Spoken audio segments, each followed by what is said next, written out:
Good evening, everyone. This meeting is the zoning City of Glens Falls Zoning Board of Appeals. Is a virtual meeting as authorized by New York State Executive Order 202.1. The public is participating via Zoom, which will be muted as they sign on. The meeting has been advertised on the city's website, and notice of which has been posted. This live Zoom meeting is being recorded and will be made available shortly after ending on the city's YouTube page, which is available at www.youtube.com and searching for City of Glens Falls. If you wish to participate by making a statement or asking a question, please wait until the moderator opens the meeting for public comments. You should raise your virtual hand, which is found in the reactions folder section at the bottom of your screen, or simply raise your hand until you receive a text from me stating that you'll be called upon in the order in which you have signaled the meeting administrator. And with that, Jeff, if you would like, take it away. Yeah, this is Jeff Perner, Chairman of the Zoning Board of Appeals for Glens Falls. Why don't we just, I know we have, there's a new person who's going to be stepping into the role. So why don't we just do a round of introductions for everybody, Sure. The commissioners that are on. So I'm Jeff, pleased to see you all virtually. Steve Van Gilder. Matt McDonald. Dan Rice.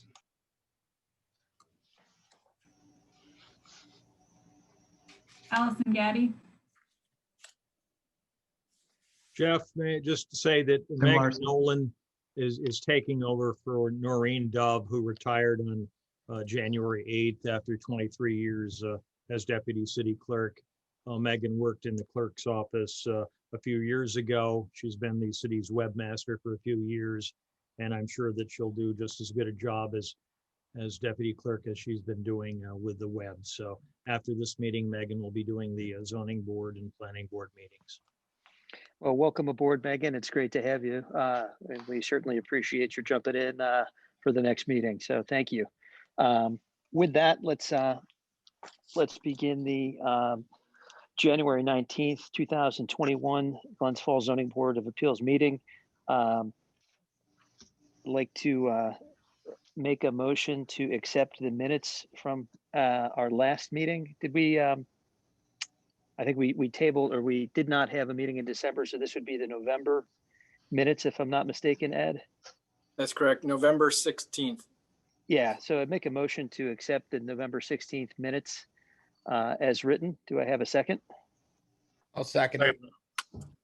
Oh, okay. All those in favor, aye? Aye. Aye. Aye.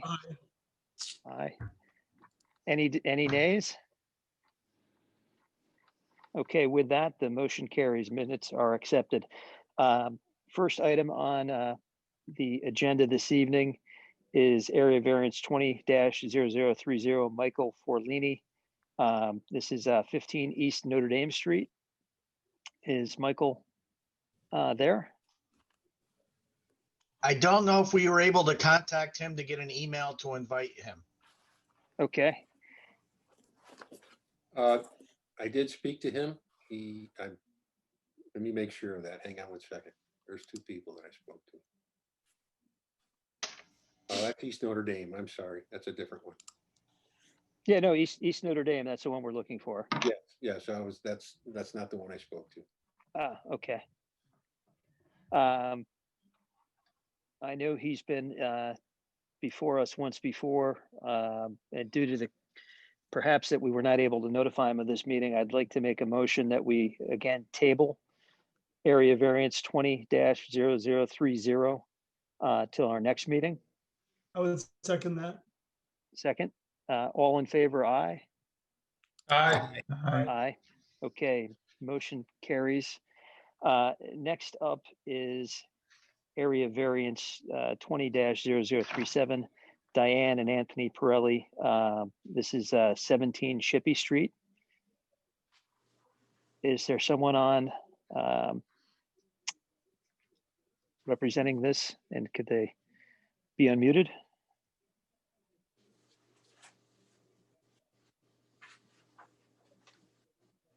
Pete, I don't know if are you controlling the mute? Diana's is muted. She can unmute herself. Okay, There we go. there we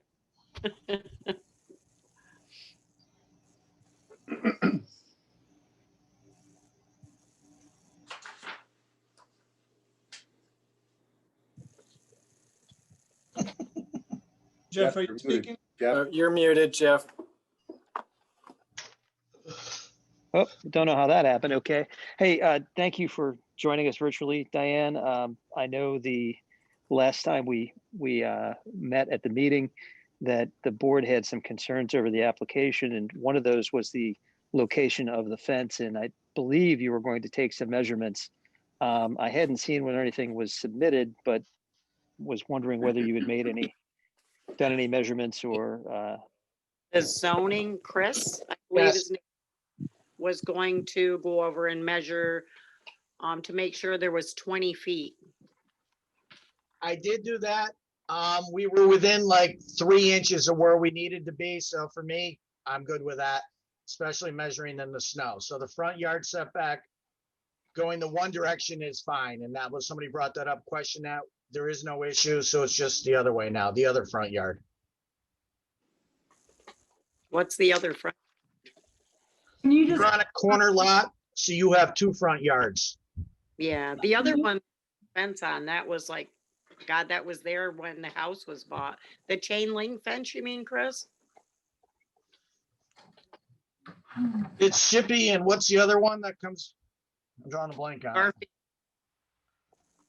So yeah, your Shippy side, you're fine. Yeah, It's the Garfield side that there was a concern on, and I believe Allison brought it up that she wanted to know from the Shippy side at the last meeting. And so you are all set from the Shippy side. okay. to clarify, the fence on the Shippey side does not need a variance. Is that what you're telling us? Correct. Okay. yeah, I think and I think the concern is there's a variance needed on the Garfield side, Mhm. and that the fence is somewhat enveloping the house. I think the term seems like it's got a fortress wall around the house, and that, from an aesthetics standpoint, is one of the concerns I think that was expressed at the last meeting. Where we've looked at fences like this in the past, they've been not surrounding the house, they've been around the yard. That's how this is. It's just around the backyard. It isn't surrounding the house at all. Yeah, but it comes up on Garfield and surrounds quite a bit of the front of the house. The idea of the fence to not have it over, was it 3 feet, and not to surround a house as this does in the front, not the entire house, but it does. It looks like about 3/4 of the side of the house on Garfield is the concern. Yeah, see, they never even brought that up at the last meeting. They just wanted to make sure that it was 20 feet from the front of the house to the road. There was no concerns over the other side whatsoever. No, the other side also needs the variance. We were looking at both of them last time. Yeah, see, I didn't even catch that part then. Now, why does the other side need a variance? I mean, it was put, in the same footprints as the last fence. How tall was the last fence? The height. I think it was 3 feet. I see that could be the problem. You have a 6-foot fence where there was a 3-foot fence. The Right. 3-foot fence, I believe, is Yeah, allowed. it's higher. It was the same footprints as the other one, but the wooden one, the stockade fencing, is higher than the last one that was there. Right, and so it- that's why you need a variance. I'm sorry. That's why you need a variance. That's why you are here. Okay.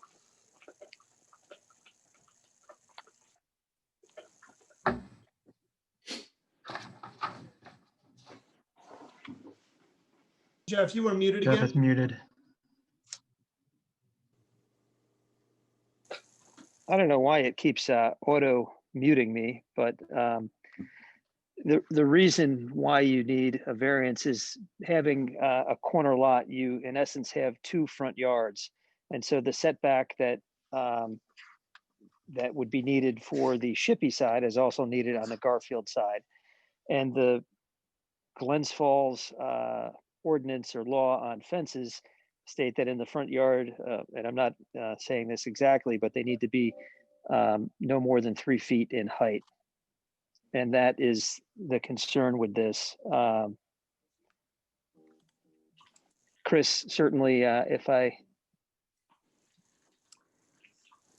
misstated something there, I'd ask you so the In the applicant front yard at least setback, understands what the, it has to be, that 3-foot fence was allowed within the front yard setback. The issue that you went to a 6-foot tall fence is not allowed in the front yard setback. So hence, that's the variance you're seeking right now. Okay. So what do we do now?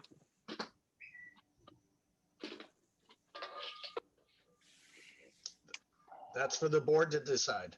Right, yeah. Yeah, I mean, I've waited and waited and waited. Hey, Jeff, how do you want to handle comments? You want to go through each commissioner or, yeah, I think that might be a good idea. okay, can I just start? Yep, please. So after the last meeting, I've driven by the street a couple of times. And I do think that it is perceived to me that the fence is in the backyard. And a lot of the issues I have when there is a fence located in the front yard is that it literally is the front yard, such as East Notre Dame. I think this is a little different. And I think Sheridan Street that we're going to hear after this one is different in that the fence does read that it is in the backyard, at least to me, aesthetically. So for me, I'm not as concerned in this case, given the fence location and the perception of the backyard from a visual and neighborhood character point of view. So that's my take. Thank you. Dan, do you want to go next with comment? I commented last meeting that I felt that the fence was not, what's the word? I don't know.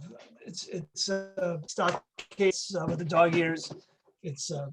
I know that there was a considerable expense that was went to, but it still looks like the cheapest possible fence you can buy. So I'm not sure that it enhances the neighborhood. That is my concern. I'm not sure that this is not a self-created situation. That, I mean, we put up a bigger fence, and it wasn't allowed, and and now you're asking permission to keep it. So I'd like to hear what the other commissioners think about it. But that's Yeah, where I'm I at. didn't realize that at the time.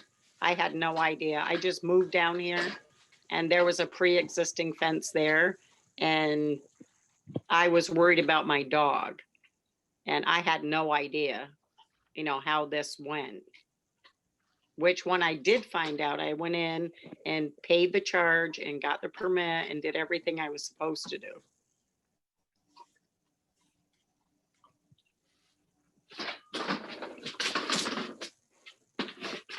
Allison?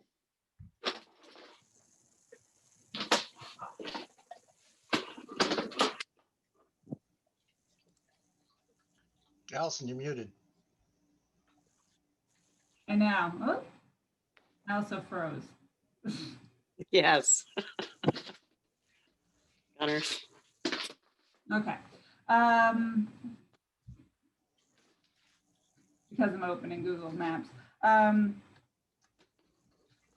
Let's see.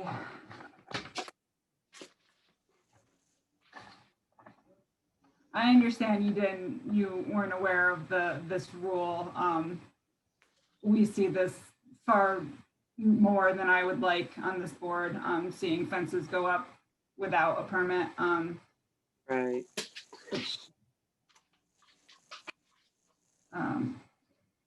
I agree, it is in the backyard. It was farther in the backyard, yes, you're concerning your dogs.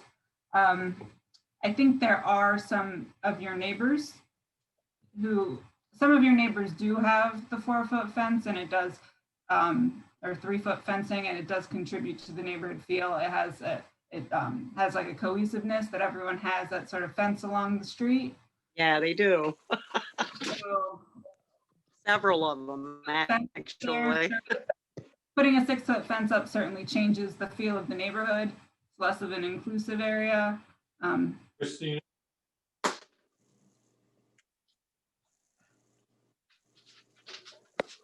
Christina, So I think, this is, I'm not going to get to the next meeting. That's okay. hey, Mike, can you mute? Mike O'Connor? Yes.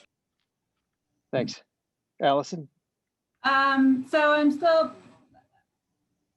on the fence, so to speak, about this. I understand your rationale for it. It still is not, not allowed within our code. I guess I'd like to hear from some of the other commissioners. Thank you. Steve Barata? Is he out there, or Steve Vanagilder? No, he's not here. Steve Van Gilder is here. Yeah, I guess, I mean, I've drove by the house myself. I guess from, a city standpoint, I don't know, I just, there's, obviously we have a code to follow. So, and, if you ask for a variance, that's, I mean, at least they're not, or they are, looking for approval. So, I mean, it's something as a board we have to take into consideration. Diane, the reason why you're getting the fences for your dog, is it to stop your dogs from barking, or?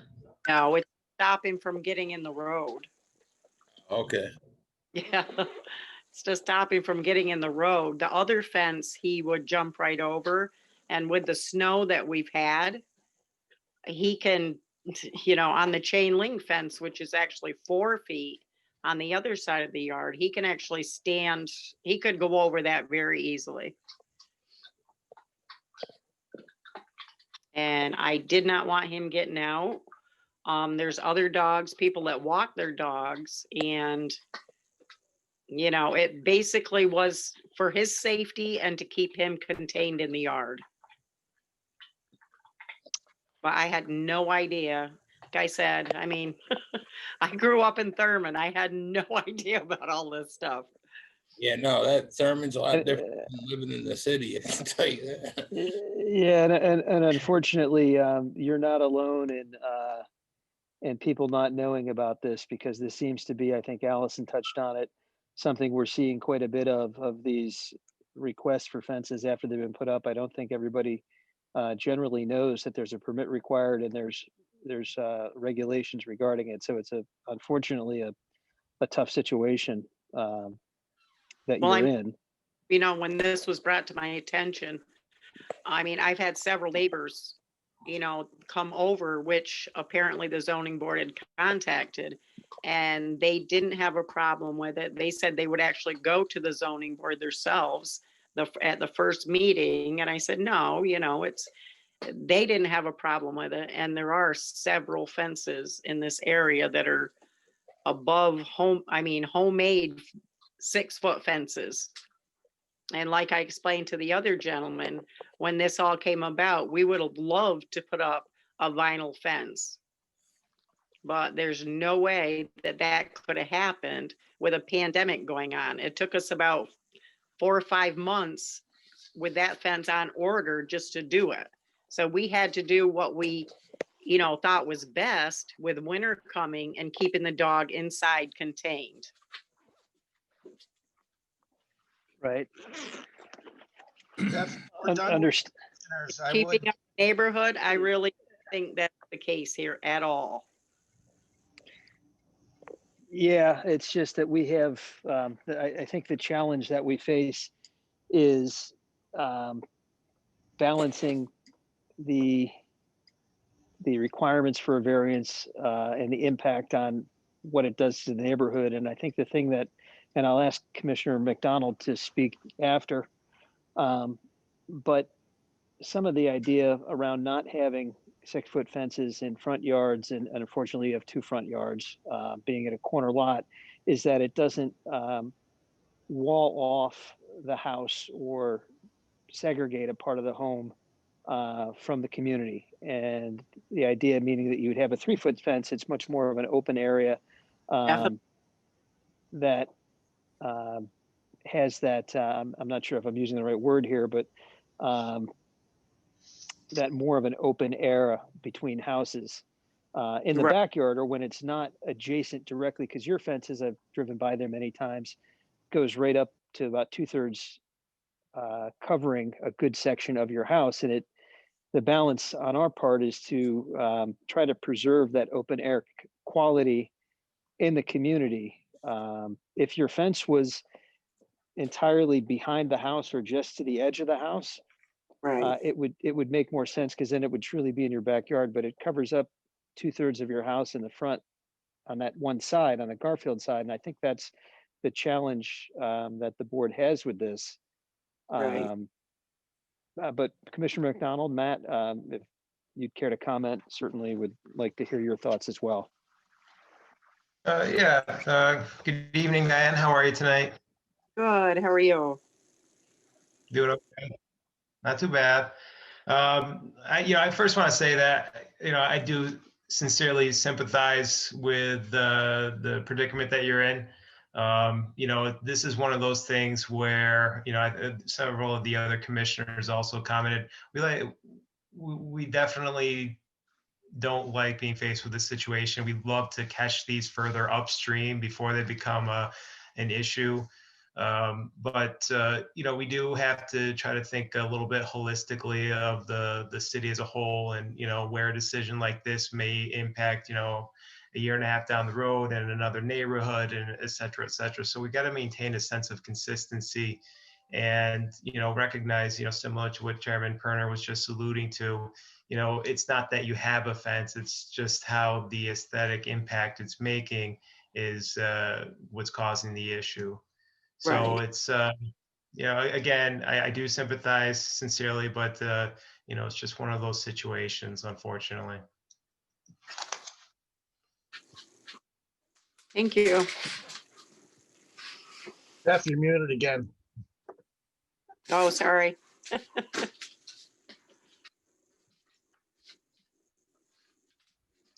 Jeff, you are muted. Yeah, no, sorry, somebody that was asking me a question outside of this. So I do have one, Jeff, if I can interject, Chris here. Mhm. When I was measuring the setbacks or the yard, I was approached by one neighbor, and I would like to, his comment, he wasn't a big fan of the fence, but he was, please, please, please leave it there. I'm scared of the dog getting out. He was scared of the dog. So the fence, that's his concern. Didn't think, either way of the fence, but he did not want the dog getting out. And apparently that dog's got energy. Yes, he does.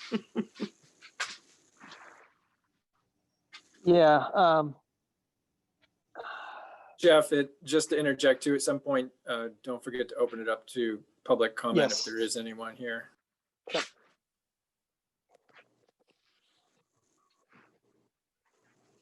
No, because so at that prompting, I will open it up, public comment from anyone. Is there anybody that wants to speak on this project?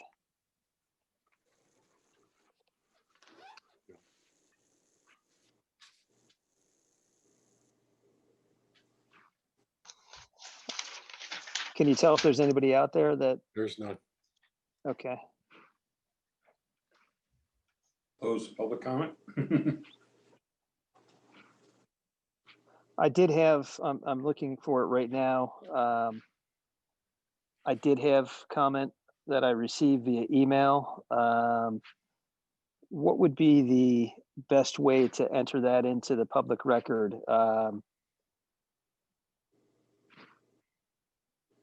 Read it. Bob? I would Okay. read it. Is it Okay. short enough that you can read it, Jeff? And then It send a is, copy yeah. to Chris Vanderzee for the records? Yep.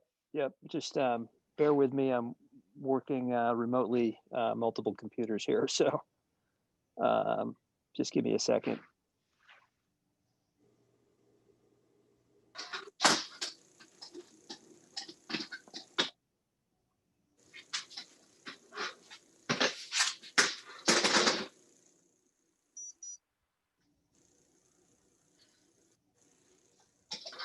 Yeah, okay, here it is.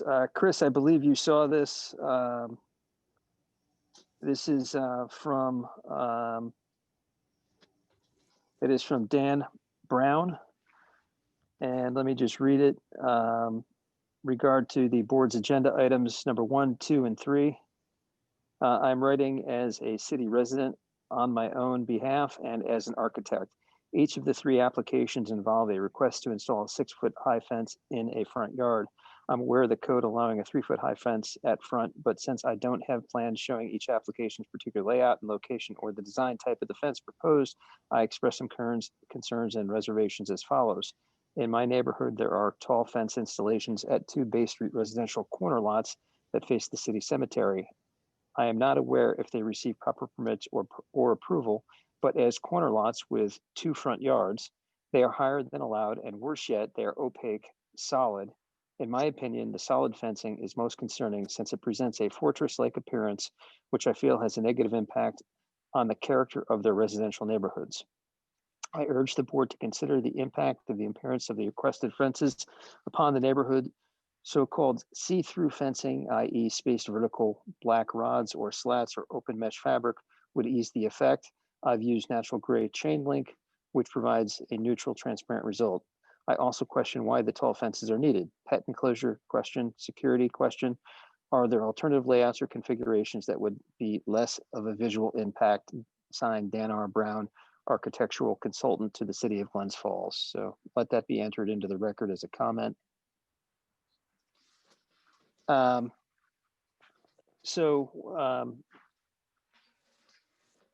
not sure what the board's position is on this.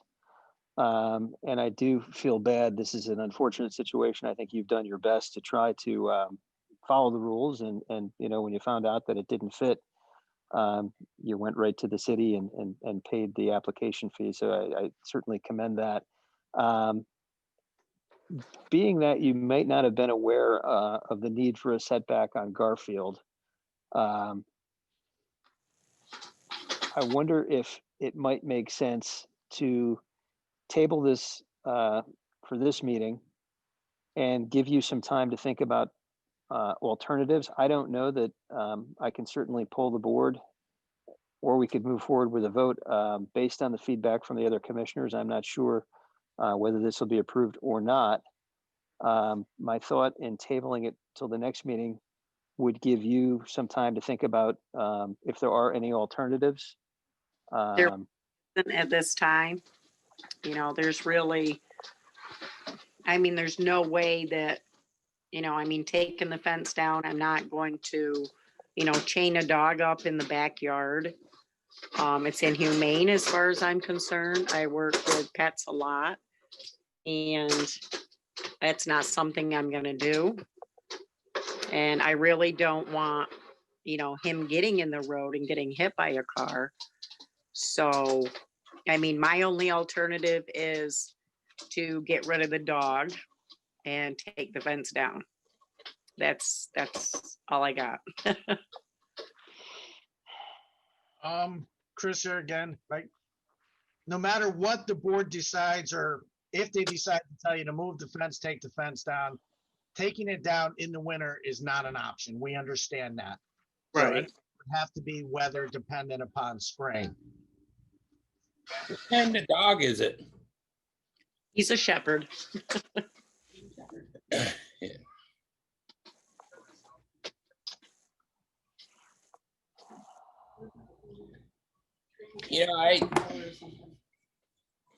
He'll be a year old in March, but he is very rambunctious and How old? he'll be a year old in March. So he's still a puppy, but he's rambunctious.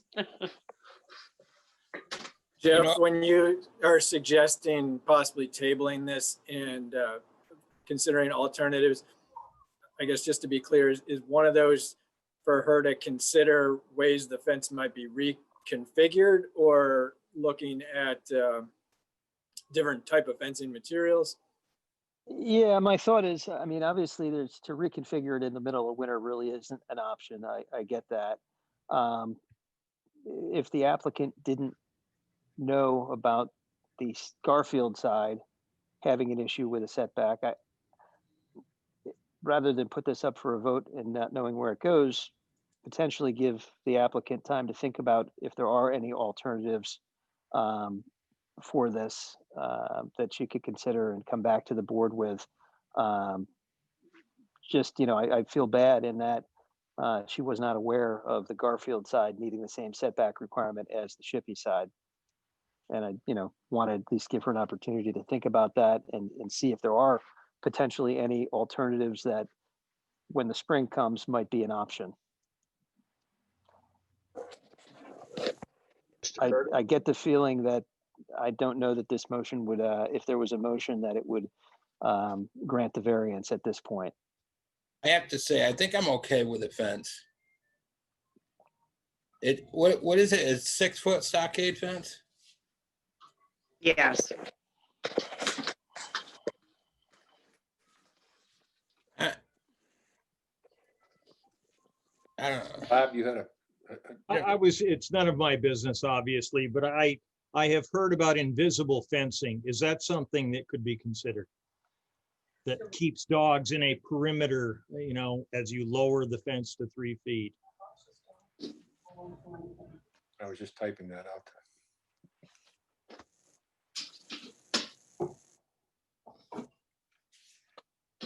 I think Mr. Brown's letter worded the concern of this board really precisely, and that's the purpose of the zoning code is exactly, well, one of the purposes is what Mr. Brown stated in his letter. I would encourage you to consider some other configurations because as it stands right now, I agree. And Jeff Kerner, I'm not quite sure where this motion may go. I can honestly say, we have done a variance on a corner lot on Mason and Bay. It was just done within my time, 8 months ago, maybe 7 months ago.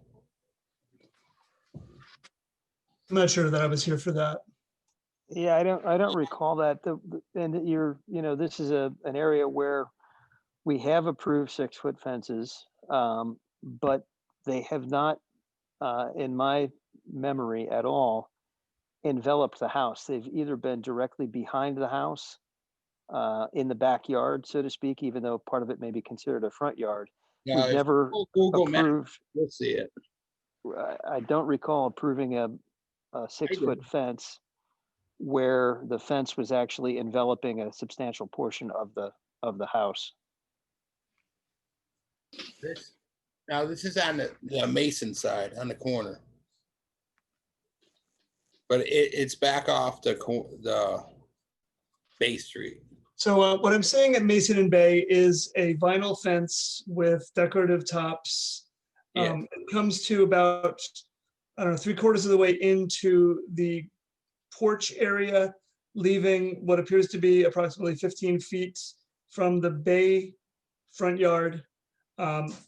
Just guessing, not sure about the measurements, but and it also comes in approximately 1.5 feet, if not 2 feet from the Mason side.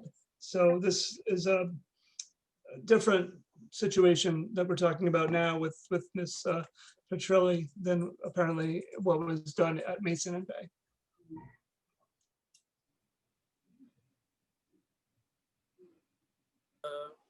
Jeff, might I suggest just a straw poll and then the applicant could determine whether they wanted to table it to consider a reconfiguration of the fence or go ahead with a vote?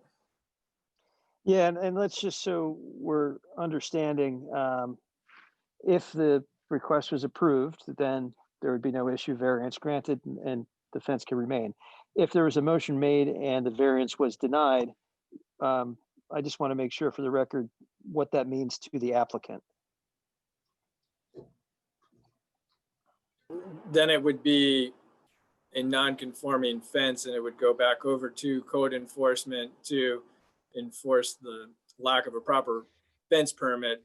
Chris Vanderzee has just mentioned that he would delay enforcement, until conditions allowed, so that the applicant wasn't unduly burdened trying to remove it in the middle of the winter time season. I think we did something similar at the Sanford and Glen when that variance wasn't approved. We gave them some time to remove it, so it wasn't in the middle of winter. Yeah, and I think I can certainly give a straw poll of the board. I mean, my preference right now would be to table this and give the applicant an opportunity to think through this, but why don't we go through and conduct a straw poll. Commissioner Larson? I am in favor of the variance. Okay. Commissioner Rice? I'm not in favor of the variance in its current permutation. Okay. Commissioner Hargrave? I am not in favor of the variance. Commissioner Van Gilder? I'm okay with it. And Commissioner McDonald? I would not be in favor of this. So that would be, is that 3-3? If 3-2. I was to, 3-2, 3-2 now. 3-2 now. not including you, Jeff. so how many votes were against the variance? 3. 3. You don't have, even if you voted in favor, you don't Favor. have 4 votes. It to would pass be it. a tie, and therefore the variance would be denied. Correct? Correct. So I guess before the applicant has to go through that, would the board be willing to entertain tabling this application to give the applicant some time to think through what potential alternatives are out there? And I'd ask the applicant to weigh in on this. You just heard the straw vote that the application would likely be denied. We could go forward and vote, and that would be final. Or if we were to table this, let you digest the idea that you have to have a setback of some sort on the Garfield side, and perhaps think of what alternatives could be out there.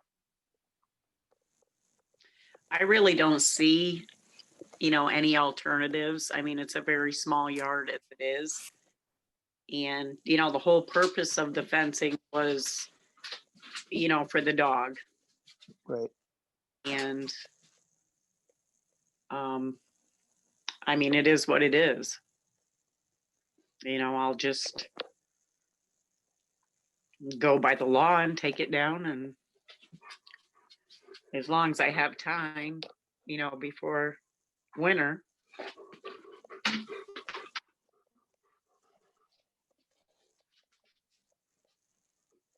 I know somebody had mentioned the Bay and Mason corner. I don't Yeah. recall that coming before the board. Yeah, that was me. I mentioned, yeah, it was. If you archive it, you'll find it. It was within 8 months, but that's okay. Dan Rice made a good point, so. Just a little different. I mean, I think that if we were looking at that here, if we were 2 feet off Garfield and it was a decorative fence, my opinion would be different on this matter. Ed, I have a question for you. As city attorney, can the type of material or the way the fence looks be a part of the decision? Yes. Okay. I mean, I think the best thing for Diane to do at this point would be to table it. I mean, even though you're saying there's no options. Yeah. Yeah, no, there's options. You just have to look at them, Diane. I know you don't. I mean, you have time, as Chris Vandersea said. You know, he's not going to enforce it before winter's over. So, Yeah. Yeah, I mean, there's I definitely wonder, options to look at. I wonder how it would look if it was even moved in a foot. I mean, right now it's right on the right along the walkway. If that would change anything with the board. I feel bad. It's a very unfortunate situation that you're in, Oh, and that's why the idea of tabling it would, you know, you might not think of anything right now, but you could perhaps think of some way to make this work that at a later date, you know, present to the board, and you know, perhaps then it could be an improvement that would get enough votes to have the variance pass. I just hate to, you know, knowing you've got a pet there and that you know you've done everything right. It's just unfortunate, and I want to give you at least the opportunity to. Anything's better than nothing. But I think that, could I just say something? So, I mean, we're not being very clear to Diane. So in fairness to her, we need to, or the people that are not in favor of this needs to give her more concrete information for her to come back with alternatives. So it sounds like the distance from the sidewalk is one concern. The lack of transparency is a concern, and then the aesthetics are a concern. So I'm not saying there's an alternative that's going to fix all three, but if there is an alternative that starts to get us in the, get your thinking in the right direction, out of fairness, I think we need to be clear on what alternatives you would even consider at this point. If I may, I think that summarizes my feelings, Tim. Can Matt and Allison, how do you feel about those things? I think the major thing to look at is the preliminary reason we're here is that what is it, 20-foot setback is required to have a 6-foot fence along that side of your house on Garfield Street. 20 feet might not be doable, No. but something besides 0 Right. could actually be doable. And I mean, that's my major concern. If there was a different configuration besides a 0-foot setback for a 6-foot fence along a sidewalk, would be my first thing to look at. Right. And like I said, it's a very small yard. And if you set it back 20 feet, it's going to be, you know, 2 inches from the Garfield. Yeah, There's House, yeah. going through. I would think maybe a few feet back, 2 feet back, you know, aesthetically it may look better, but certainly I'd invite the other commissioners to weigh in and comment. I think, yeah, Tim, you're absolutely right. It's we need to give a little more direction here or thought to the applicant. Yeah, Tim, that's actually a great point, and I'm glad you brought that to our attention. Give them a little bit of guidance will help. From my standpoint, I'd feel comfortable if the fence were brought in from the sidewalk a bit more, and if it were brought in line with the back of the home, rather than going up the 2/3, 3/4 of the house. I'd feel more comfortable in that situation, because then you'd be bridging the gap between essentially an all or nothing situation, which, you know, I don't think it has to be an all or nothing situation. I think we can find a middle ground here that will solve everybody's requirements here. Yeah, I would concur with what Commissioner McDonald just said, that there may be a happy medium here of moving it in. Right now, I'm looking at a picture of it. It comes right up to the very edge of the sidewalk. If it was to move in a couple of feet and then maybe taper back sooner from the true front of the house. So it doesn't envelop almost an entire side of the house. I think from an aesthetic standpoint, that would look better and may be a little bit of a balance I think that we're looking for here. And I think the idea that we don't want to have this as an all or nothing and try to work with you to find a solution that may work and keep the balance of what's aesthetically good for the neighborhood and meets the spirit of why the fence law is in place. That would be my reason to table it, to give you the time to think about it. And I know there isn't anything that's going to be able to be done regardless until springtime. So that may afford you some time to look at it and perhaps, compromise a little or balance what the commissioners have stated, what I've stated is looking at this a little differently. Right. Can we table this until the spring? Yeah, that's a good question. I would rather not, keep prolonging it. It's just going to make matters worse.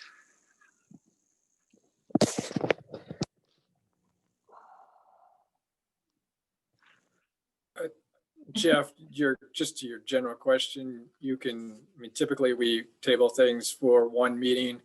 You can table them until a certain point, like for example, until the applicant submits further papers or information that are requested. But I guess if the applicant is not looking for it to be tabled, let me harm in ask that tabling question. it, but if you really don't want to table it. No. Well, let me. Diane, I would be willing to come out and meet with you and show you kind of where the zoning and the law interpret to help you and see if there is something that might work. And, you're not going to take the fence down anyways for a while. So by tabling it, let's work together and maybe I think there is a solution out there. Yeah, and I say that based on what we've approved in the past. There has been a balance of granting variances in ways that work to meet the spirit of the law.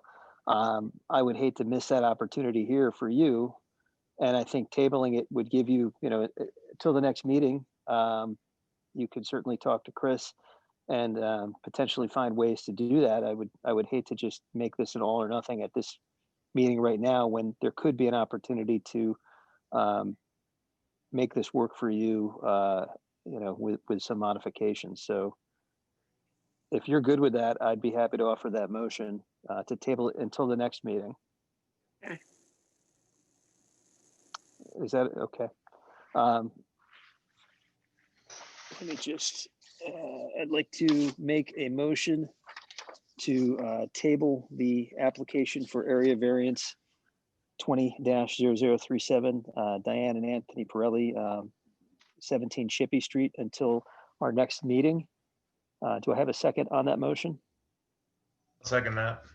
Second by Matt, and let's roll call. Allison? Yes. Aye. Steve? Yep. Yes. We're all getting used to Steve. Yep. Okay. Dan? Aye. Tim? Yes. And Matt? Aye. And I will vote in the affirmative as well. So motion carries. It is tabled till next meeting. Thank you for your time, Diane. I'm hopeful this can work out for you. Thank you. Thank you. Next up on the agenda is area variance 20-0038. Michelle and Dennis P. O'Connor. This is 95 Sheridan Street. I think I saw Mike O'Connor out there for the applicant. Mike, you want to just share your comments? I think we addressed this the last time. Right. I'd be happy to do that. Thank you. This is a corner lot, kind of like one of the other ones you had. It's on the corner of Sheridan and Western Avenue. The fence that we're talking about is mainly in the backyard of the house that their address is Sheridan Street. We submitted some photos with the application. They show that this is a picket type fence. It's not a solid fence. And it varies in height. It goes from about 2 feet on the corner of Sheridan up to the 6 feet. This is a fence that it has been installed, and in fact, very disappointingly, and we're trying to do something with the company that installed it, ASCO. They didn't say anything at all to the O'Connors about permit being necessary for the fence. And they went ahead and installed this fence. And as I understand it, this outfit does this on a regular basis, and maybe some action should be taken against allowing them permits for fence installation if they're causing these problems for people. Prior to this fence, if you look at one of the photos, there was a 6-foot-high solid hedge row all along the same line of where this fence is going to be installed. This fence, my understanding or feeling for the reason for the 2 front yard prohibition is so that you don't block the sight of traffic coming along the road.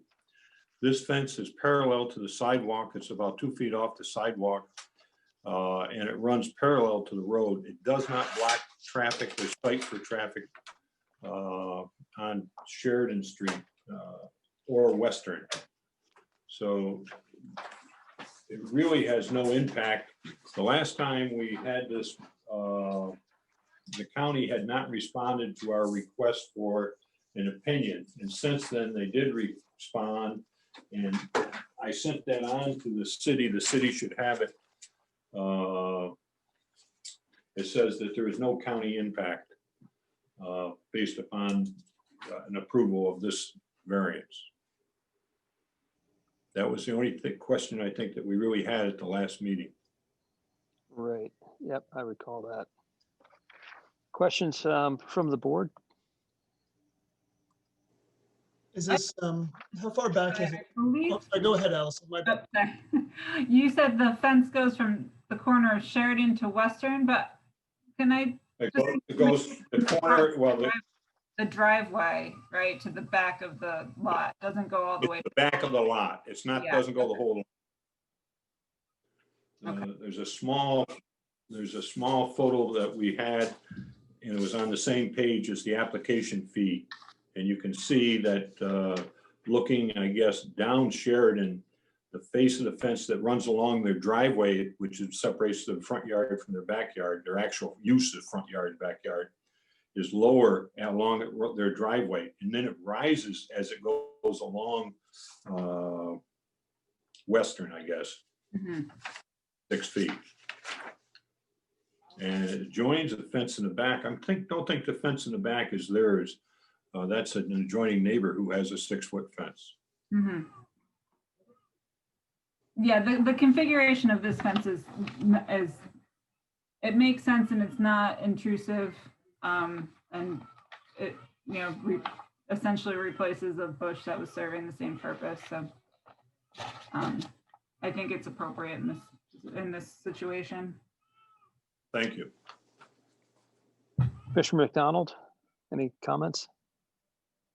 Yeah, I don't see any glaring reasons to warrant an objection here with this one. Commissioner Rice? Yes, thank you. The fence that's going in, is it going to be flush with the sidewalk or is it set back a little bit? It's set back a foot or 2 feet. You can see it on that photo. It's just a little bit. All right, so we have a setback from the sidewalk. It's a decorative fence. It's not a wall. So I'm good. Thank you. Commissioner Larson? Yeah, I'm fine with it. Again, the fence is perceived as in the backyard because it's behind the house. This is an even improved condition from the Shippey Street condition in that it doesn't return and turn towards the house, so the backyard is open from view from the sidewalk. So I'm fine with it.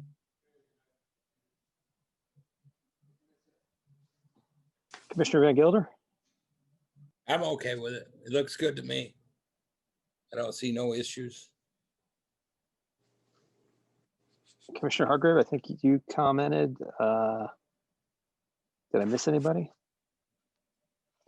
For the record, yeah, in looking at this, it is truly in the backyard. It does not envelop the house, and it's tapered before it rises and has a see-through ability. To the comments that were made from the letter that I read into the record, I think it does fit from a aesthetic standpoint. So I would have no issue with this. And for the record, it for seeker purposes, it is type 2. Is that correct? Jeff, Oh yeah. just Oh, want to, I'm sorry. Comments from the. yeah. Yeah. Are there any public comments? My bad.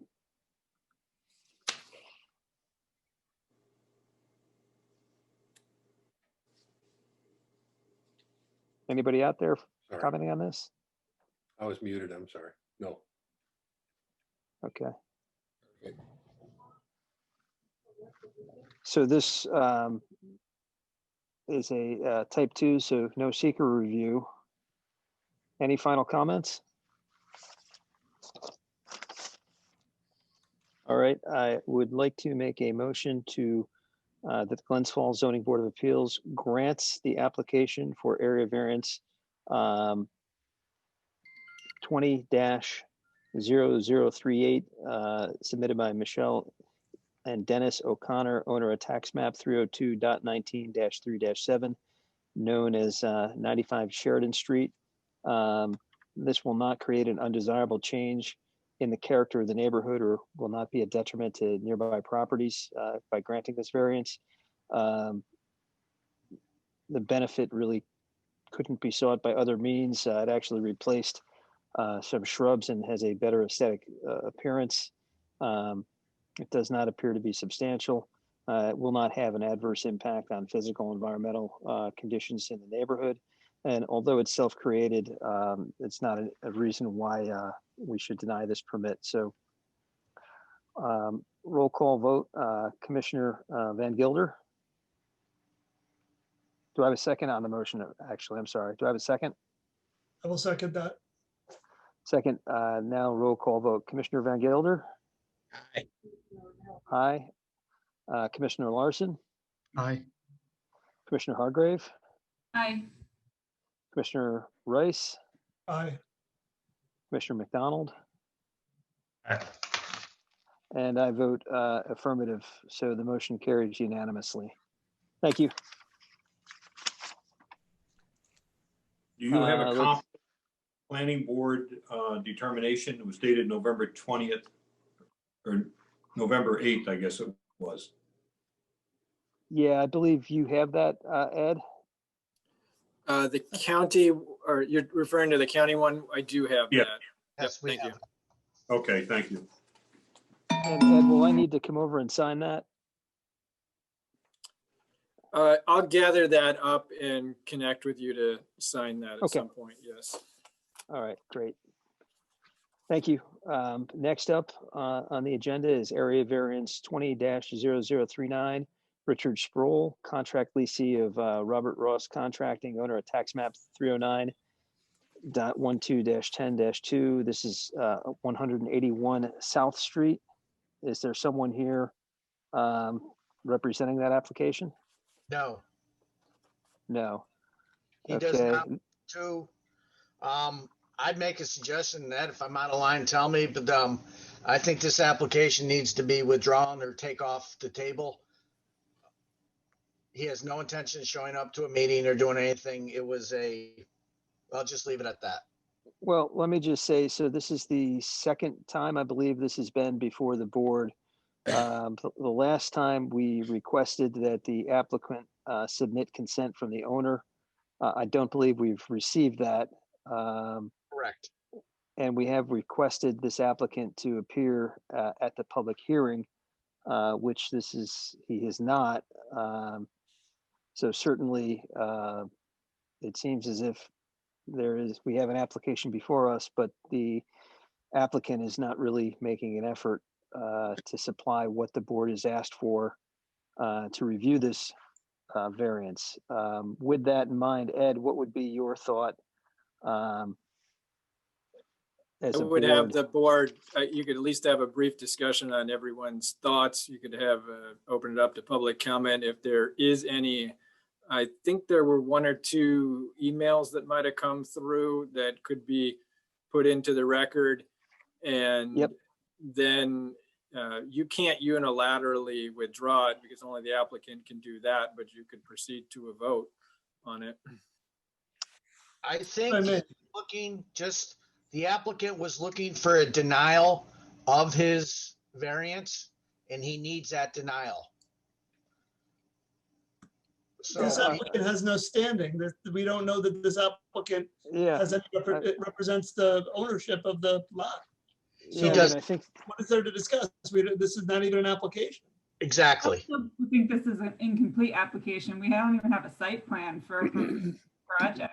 I mean, there's like a couple squares drawn on a piece of paper. I would put that in, should you proceed to deny the variance request, I would put all of that in the minutes and in your motion, Jeff. do we want to deny this? I mean, we don't really have what we need to make a determination here despite asking. I believe so. Here's the letter that I received that I shared with the board. Can we enter this into the record now that it's been on the Zoom call without me having to read it? There was a C. Perry on Zoom with us a minute ago. Where did they go? No, they're muted.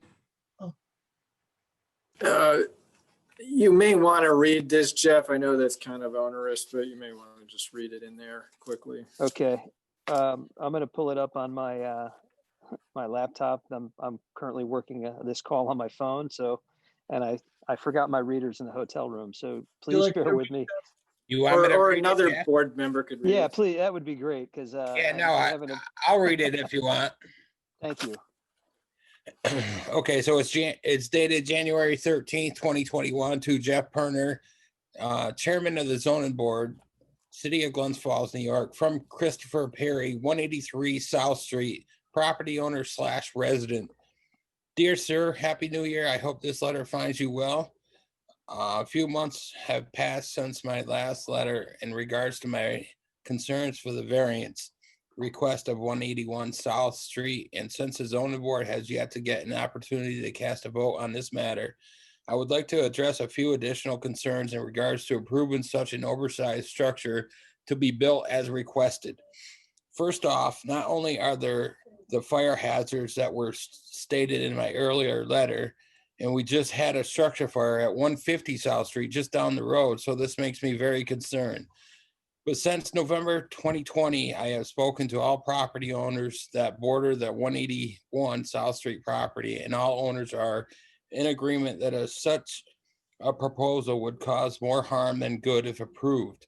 I believe some of the owners have written their own letters to the city stating their opinions and concerns, and I know others plans on calling into the actual meeting to be heard. In addition to the obvious concerns of the lack of privacy, security, and comfort that this variance proposal would create for myself and my fellow neighbors, it is what I would describe as neighborhood crowding. A developer proposing to build an oversized structure on this undersized lot just 2 feet away from surrounding property lines is unacceptable. This crowding of neighbors will over time cause neighborhood negativity, property line disputes, and possibly drive down home values. The neighborhood does not need more extremely close neighbors, especially now during a global pandemic when everyone is trying to stay distant. Another major concern is the drainage of rainwater and snow runoff from the rooftops of the proposed structure. The closeness and proximity would have the rain and snow coming off the eaves and literally hit my house, eroded my stone and mortar foundation, and flooded into my basement, causing serious damage. Both my house and this proposed structure, there could be a potential of several feet of snow from the roofs landing and piling up in the narrow alleyway between the houses, with snow piling, leaning on the houses and allowing water to enter into my foundation. I cannot even imagine how this would have looked with the 34 inches of snowfall we received this past December. Secondly, with only a 2-foot buffer from my property line, I also foresee construction equipment, materials, scaffolding, nails, trash, and personnel crossing into my property during demolition and construction, risking damage to my home and other personal property. My home is still shows the scars from being damaged the last time demolition was done on the property.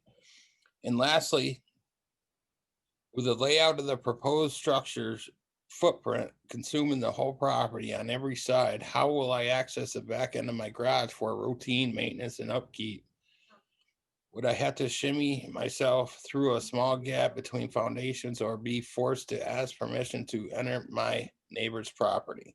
This would be ridiculous. In closing, there are some additional major concerns that myself and my family have in regards to having this variance request approved. Allowing for an oversized structure to be built in such a close proximity that it requires the city's approval. If approved, this variance is in no way if approved, this variance in no way would create a positive effect on our lives. It would have the direct opposite effect. With this proposal to squeeze an oversized structure on this tiny lot, it demonstrates that the property owner and developer have no regard, respect, or consideration for the neighbors that surround the property's home. I hope these additional comment or concerns and questions are considered into the approval process on January 18th, 2021. Thanks again for your time, Christopher Perry. That's Yeah, and probably I've ever spoke at a zoning board meeting. well, thank you for doing that. I appreciate it. I also have a email from Ross J. Barber. It states zoning board. I adjoin the subject property on the north side, 179 South Street, and I'm opposed to the requested variance for 181 South Street. Please feel free to contact me. And he leaves his contact information. In a subsequent email, he also stated, I have no room at all on my northern property line and do not want to be boxed in with a couple of feet on my south. I pursued the owner about buying the lot in question to expand my parking area, made him a good offer together with the next property owner, south of the property in question, and was ignored for months. The city is tight enough as is. If all property borders were reduced as per this request, it would be an unsightly city. Thank you, Ross J. Barber. And I'd like to note for the record that this applicant did appear via Zoom or whatever, online rather, for our last meeting. And we had stated our concerns and had asked the applicant to provide us with more information, as well as something stating that he had consent from the owner to pursue this. That was stated very clearly. It's in the minutes of the November meeting, what we asked him, and he has not supplied any of that, and nor has he showed up for this meeting to address any of our concerns. Is there anybody online from the public that would want to comment on this? We could unmute those lines. There isn't any. No one? Barry's online. He's muted though. Okay. Ed raised his hand. Yeah, okay. Area variance, I would like to make a motion that the Glens Falls Zoning Board of Appeals hereby denies the application for area variance 20-0039 Richard Sproul, contract leasee of Robert Ross Contracting, owner of tax map 309.12-10-2, commonly known as 181 South Street. The reason for the denial, the applicant has not supplied, despite request, needed information for this application, so we can even consider it complete to weigh in on it. It would appear that it would create an undesirable change to the character of the neighborhood, but without drawings or without any further information, it's hard for us to really know that. The applicant isn't here to answer any questions about whether benefit could be achieved by another method. Um, it looks as if we can't even ask questions whether this will have an adverse impact on the physical or environmental conditions in the neighborhood. The applicant, again, isn't here to answer those. And it appears that this is self-created. But again, as a board, we really don't have the means to ask these questions where we could render a decision because the applicant has chosen not to supply the information requested nor appear at this meeting despite being asked. So with that, I make the motion to deny. Do I have a second? I see a Second that. second from Mr. Van Gilder. Commissioner, thank you. Roll call, Commissioner Van Gilder. Jeff, Yes. is a motion to deny the variance or deny the application? I wrote it as a motion to deny the variance. I don't see a provision in your code denying the application. If he gets a denial for the variance, he succeeds. Well, I would advise the board not to get, I would advise the board not to get into the middle of whatever civil dispute is going on here. I can't comment on that. All I can comment on is that the applicant was requested by this board at our November meeting to provide substantial additional information in support of the variance he was requesting.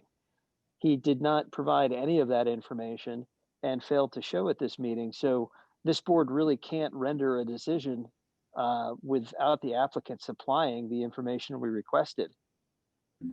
So how can we even entertain his application? And maybe it shouldn't have gotten to the board if we weren't supposed to entertain the application. I mean, it's our duty, it's on our agenda. We need to at least make a motion. We can't, it's a waste of our time to continue putting it on our agenda every month if this is. I agree. I would say, Jeff, just, you mentioned that you couldn't render a decision, and I don't mean to put words in your mouth, but I suspect, did you mean that you can't really render to grant this because you don't have enough information? I can't evaluate the appropriateness of granting this area variance based on what has been submitted. Whether we would approve or deny this, I don't have enough information to make that decision. And despite asking the applicant to supply that information, his unwillingness to supply the information I feel we need as a board to make an appropriate decision, it's my decision to offer a motion to deny the application because of that. I agree. 100%, Jeff. That's perfect. My only concern is that we don't know if this guy represents the owner. We don't know if this guy has any standing to even make this application. And that was requested at the November meeting for him to provide proof that the applicant written consent from the owner to go ahead and do this, and he has not done that. Can I just point out to Jeff that if the application is for an area variance, so if you deny the application or the board denies the application, it is denying the request for a variance. But Ed, can you speak to the question on standing? Should we? It doesn't appear to be a complete application to me, but in looking at the city's variance law, there does not appear to be a provision once it gets to the zoning board to just send it back for being incomplete the way that I believe the planning board provisions do contain that. so Ed, if we deny this area variance, it doesn't mean they can't reapply for something else, does it? There are limitations on how quickly you can reapply. They could reapply if it was materially different. If they're going to reapply for exactly the same thing, they would not be able to do that within 1 year. Ed, let me ask you a question. So you have somebody who does not represent the property applying for a variance against the property. How can that? Well, I guess Allison hit it on the head. It probably should never have gotten to the board. I mean, if there's not a consent signed by the owner, it's not a complete application, it probably never should have gotten to the board, but it is here. Can we Dan has deny been the notified. application? Go ahead, Dan. Can we deny the application? Yes, you don't have enough, from what I'm hearing you board members say, it sounds like the board members are saying they do not have enough information to be able to determine that it would meet the 5 factors that the board must consider to grant a variance, and you need an affirmative grant of 4 votes to grant it. Yeah, so my thought was, because we don't have enough information to make the decision, we would therefore deny it. But I guess that is a very good question. Are we then penalizing the owner of this property if someone not representing him is applying for a variance that they have no right to apply for? Well, I would distinguish it if we could deal with that if it came up, but if in fact the owner applied for the variance, let's say 2 months from now, and it's actually the owner applying, we could consider that at that point.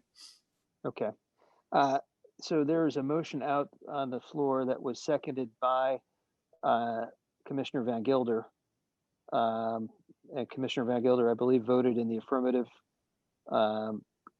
Commissioner McDonald? This is a vote to approve. Deny. Are you voting to approve the denial of the variance? Yes, I think Okay, so. so you would vote for the motion that was extended. So your vote would be a yes. Okay, very good. Yeah. Boy, oh boy, it's a tough night. Commissioner Larson, Yeah, I'm a yes, denial. Commissioner Hargrave, Denial. Commissioner Rice, Yes, I deny. and I vote in the affirmative as well. So this motion is denied. All right. We're getting there. Let's see. Area variance 20-0040, Diane and John Bledsoe, owner of 24 Roosevelt Avenue. This is one that was on our meeting the last time. Is there someone for the application? Yes, my name's Dave Hutchinson. I'm their architect. Oh, hi, Dave. We met So- in November, I believe. Yes. And I think you were going to double check the boundary line measurements. Yes, If I wasn't, we were waiting for county comment, I guess it would be called, which we've and- received. yep, and the county had no concerns. And I also had tried to turn in, but the meeting got canceled, the updated site plan. Peter, do you have that you can bring up on the screen? So we went to the site and we located all the pins. Actually, one of the pins is the original sort of concrete bollard from way back when, is it Broadway Acres? I think that's called, that area over there. Right. The original Broad from that. acres, yeah. We were able to dig up the old drawings and everything. I submitted via email to Peter the updated site plan. And Okay.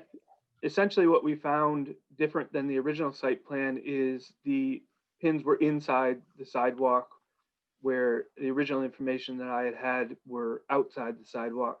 Fortunately, that only improved our situation, that our area variance across what would be the side setback got smaller than we were originally asking for. And fortunately, the front setback maintained, and we're still within that. So just a quick review, because it was all the way in November and it's been a very crazy year.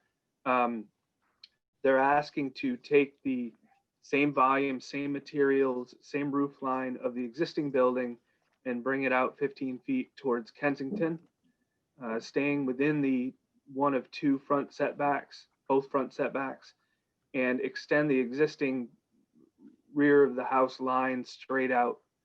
Like I said, same exact volume, same roof, same materials, so that it looks like when they're done that it was always just there. We reviewed back in November that the character of the neighborhood, the fronts of houses are in and out as you go down the street, and there are some that are a little further out than this and some that are a little further back. So it sort of stays in that same character. The Bledsoes have talked to, I'm going to butcher this name, Kolasinskis, quite a bit. They're good friends with them. And the Bledsoes have actually done a lot of work on this house, you know, painting and improving and landscaping. And the neighbor is very much in favor of their plan and seems to be happy about it, that it'll only be an improvement to the existing structure. So And if I'm- fortunately, go ahead. I'm just looking at, it's really, is it the back of the house that is where you need the variance? Yes. And is that, The side it's a s- towards the property of Adam there. yeah, and it's required at 15 and you need how much now? It goes over the setback 6'1". 6 foot, okay. So the application, I think, said 6'8", so you're actually requesting slightly less. Right. The application was not updated to the fact that I found when we The surveyed pins. the Yep. pins and measured it all Okay. out, that there was 7 inches less than actually we were requesting originally. And is that the only variance you need? Yes. Okay, Both the percentage of footprint on the lot, et cetera, all still meets. It's just that 6'1", leaving almost 9 feet behind the house. okay. Great, thank you. And this is, we can have this drawing entered into the record. Correct. Are there any questions from the board? All right. I don't know how to answer that question. I have no questions.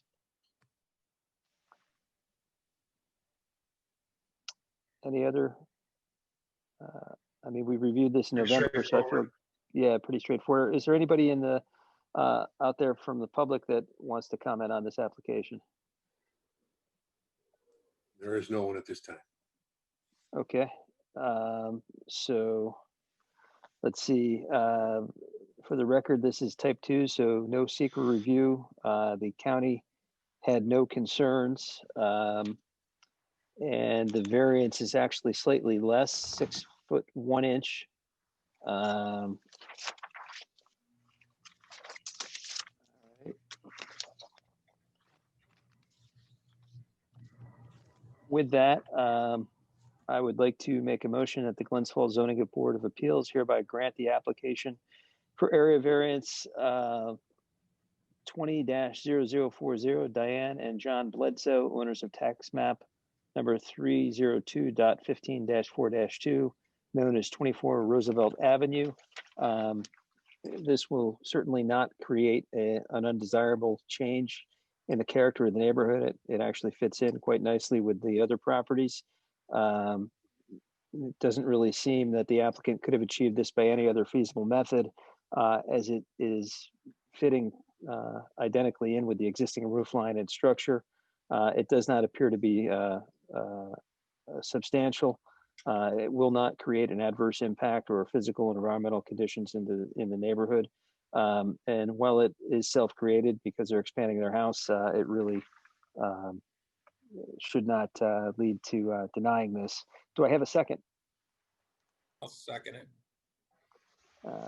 Commissioner Van Gilder seconds it. All those in favor, Commissioner McDonald, All right. Commissioner Van Gilder, Aye. Commissioner Rice, Aye. Commissioner Larson, Aye. Commissioner Hargrave, Aye. and I vote in the affirmative as well. Motion carries unanimously. Thank you. Thank you. Incidentally, I'm the chairman of the Hudson Falls Planning Board, and we had our first virtual meeting last month. And I know how difficult it is to get everybody together and get it to work. So I really appreciate your time and thank you very much. Yep, thank you. Appreciate your patience. Thanks much. Now, Thank Dave, you. are you going to stay on for the rest of the meeting or are you done? I think I just drove 10 hours to Geneseo and back before this meeting, so I think I'm done for the night. Thank you so much. Thank All you. right.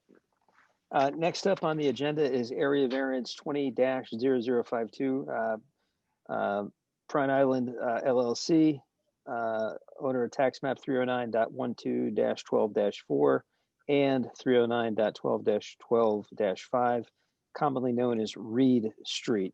Is there someone here representing the applicant? Yes, Jeff, this is John Lapper on behalf of the applicant. Hi, John, how are you? Hi, good evening. Good evening. By way of introduction, my clients who own the site are the Vogel family, who developed the lodges at Crest Haven and Lake George. They've owned this site for a while. ABC Roofing Materials is an important employer in town, about 24 people between sales, warehouse, office, and the tenant outgrew the site. So the reason for the variance application and the site plan that's following is to add a 2,000 square foot addition to the approximately 6,000 square foot of buildings that's there, to accommodate the tenant and extend their lease for years to come. The site itself, the two variances are lot coverage and side yard setback. The lot coverage, this is a pre-existing non-conforming site developed long ago. Right now it's 87% impermeable. It's supposed to be 70, but we're proposing to add 2,000 square feet of building and still make it less non-conforming by going from 87% to 85% impermeable. And the area that's being improved is there's a lot of landscaping is being added along the road in front near the sign. Grass is being added inside the fence. So definitely will look better, and the building that's proposed, the new building, will look better than what's there as well. And the side yard setback was required just because with the power lines and the triangular shape of the parcel, it's constrained, so there was nowhere else to put it. But on balance, I believe that this is just going to look better than, a lot better than it does now. Good for the community by preserving these jobs, and where it is in the industrial zone, there's nobody that would be impacted by these variances. You mentioned some landscaping. Is there any proposed screening or anything for the feeder canal trail that goes right by the property? So the feeder canal is in the back, and that is, Finch Prine owns the land between this property and the feeder canal. Okay. I just want to piggyback on that. Took the words out of my mouth. There is a, while the feeder canal does run there right in the back, and Finch does own the sliver of land between the actual canal and the property. There is a new residential development on the other side of the canal that was, I mean, I think there's still a couple lots that are being developed as we speak. So is there any way to address any sound, some sort of green buffer to address any of the sound that might come up from increased activity there? I mean, I'm very happy to see that they're expanding, and I think it's a great thing. I just want to make sure that we are being aware that there is potential for impact on new residents back there. So I've got a very agreeable client here, and if there's some room to add some more landscaping in the back, we certainly could. It's just that it's pretty tight. Trucks have to drive behind the building. But certainly as a condition of approval, we're at the planning board tomorrow night. I can talk to the landscape architect and figure out how we could add a little bit more green. It still wouldn't get back to the feeder canal because we have the Finch Prine property in between. But certainly, I'd be willing to agree to find a way to add some more landscaping before tomorrow night. Matt, where is this development you're talking about? Oh, goodness. What's the name of it? Mr. Clute is developing it back there. Haviland Park? Yeah, so I represent I did that project for Larry as well. I know exactly what you're talking about on the other side of the canal. Okay. Yep. I'm in there daily and I didn't even consider that as being adjacent to this. Yep, right across the. And does this project require a 239 review? It seemed like there was some indication it did. Yeah, I believe this has got to go to the county. Is that correct, Ed? Unmute myself. Yeah, it's right next, it's within 500 feet of the recreational feeder canal. So it should go up to the county. My bad, I missed that. Isn't Clute's properties down by Haplin's Cove though? Way the other side. It's not even close to this. So yes, phase 3 would be closer, but no, phase 2 and phase 1, we're on the other side of, we're not even close to Water Street. So Yeah, no, I didn't think so.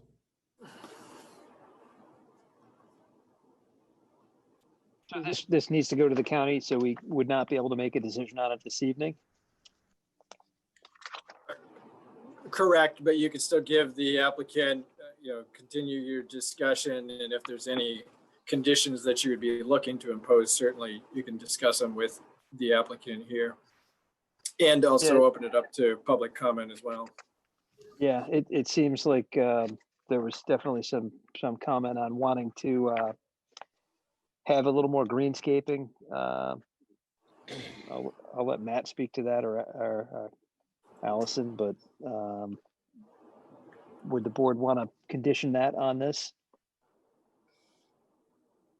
Trying to figure out too exactly where is it possible the plans that are being shown where there's the overhead view on one of the pages, is it possible to zoom in at all? Yeah, I don't know if the screen allows you to zoom in.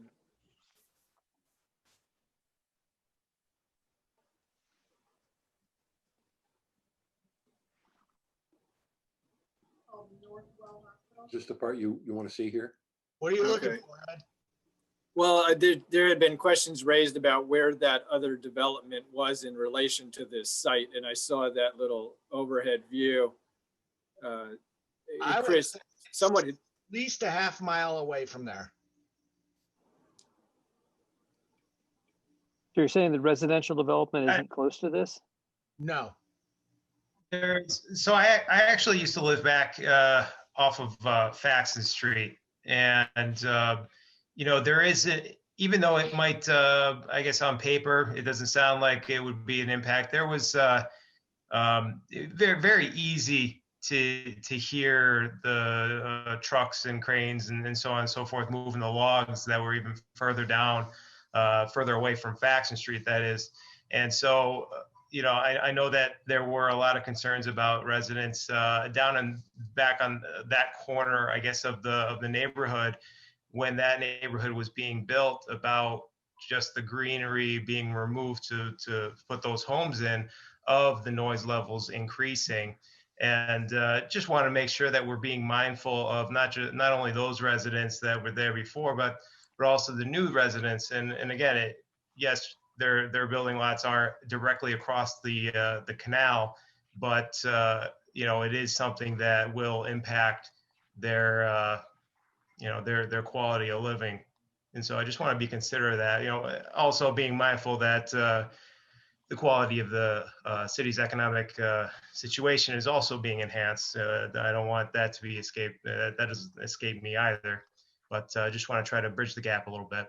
So Matt, to answer your question, phase 3 will go from Clute's development. We'll head from East Beacon. It will go towards Water Street. Yes. Right now we're in phase 2. So phase 3 would be what you're referring to, which is probably next year. And we're still from Water Street. I can understand hearing, because you have Finch on the other side and you have Finch on both directions.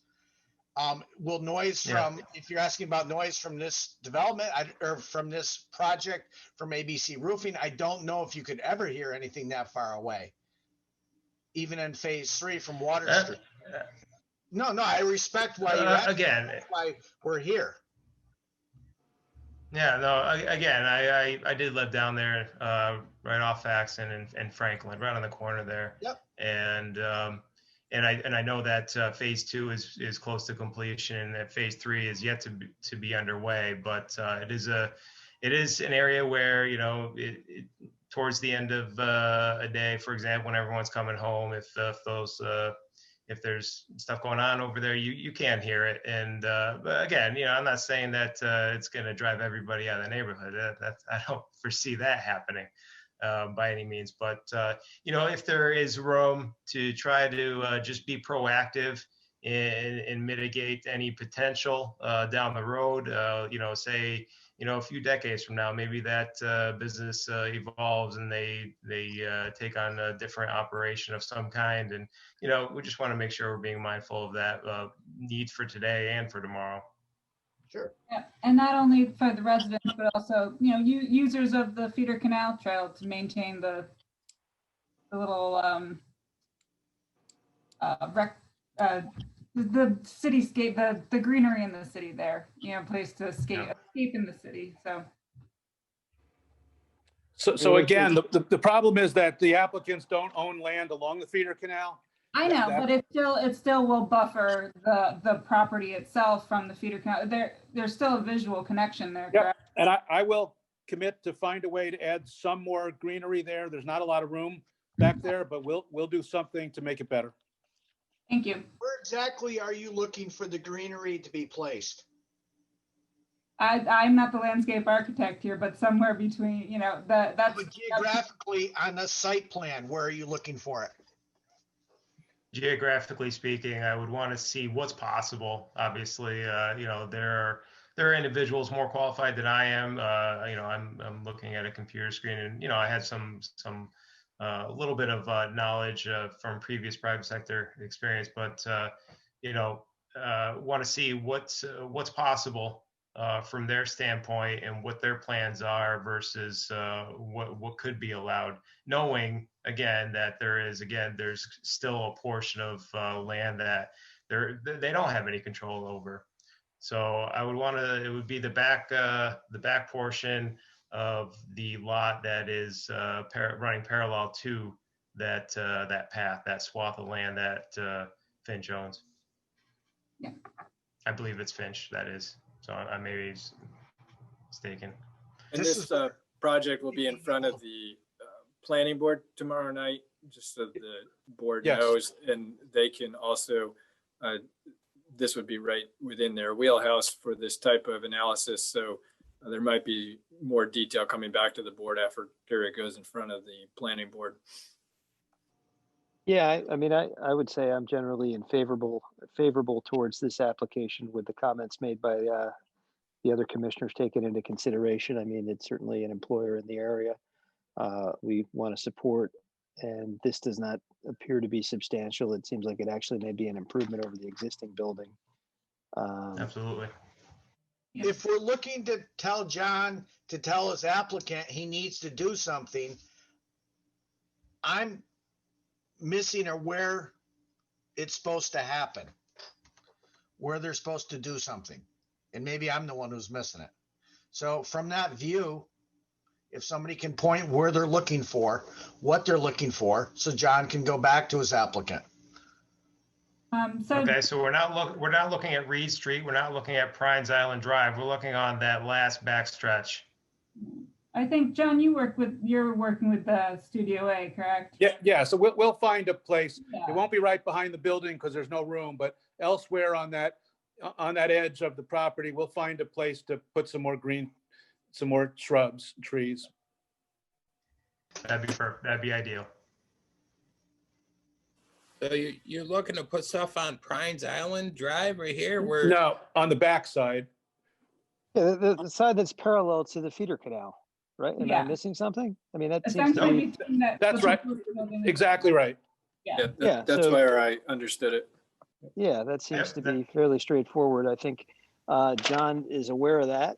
I think it's pretty clear. I mean, I think generally, I think the board is favorable to this.